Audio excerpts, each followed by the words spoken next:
What was Eisenhower's role in the early Vietnam War?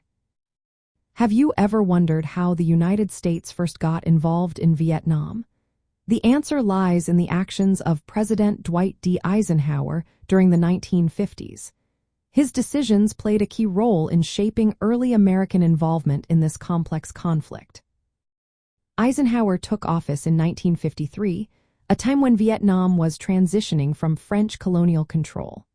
The country was divided into North and South Vietnam. The North was led by the communist leader Ho Chi Minh, while the South was under the leadership of a non-communist regime. Eisenhower viewed this division through the lens of the Cold War, where the spread of communism was seen as a threat. Initially, Eisenhower continued to support the French forces fighting against the Vietminh, a nationalist group led by Ho Chi Minh. The United States provided significant financial aid, covering over 75% of the French war costs by 1954. This included military equipment and supplies. Eisenhower believed that supporting the French was essential to contain communism in Southeast Asia.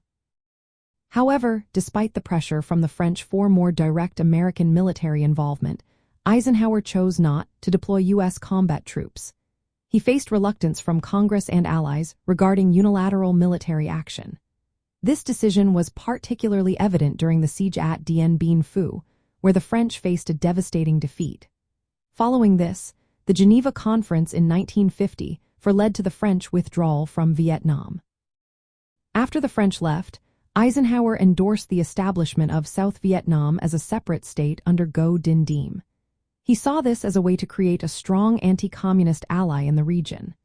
Eisenhower's administration invested heavily in South Vietnam, providing financial aid, military advisors, and political support.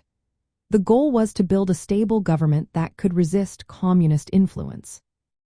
Eisenhower's approach was characterized by a combination of economic and military support without committing American ground forces. This strategy reflected his New Look policy, which focused on nuclear deterrence and limited military engagements. His administration's actions laid the groundwork for a deeper American commitment to Vietnam, setting the stage for future conflicts.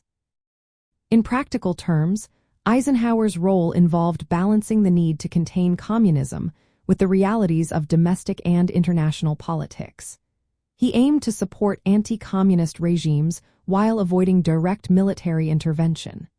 However, his policies contributed to the conditions that led to a prolonged conflict in Vietnam.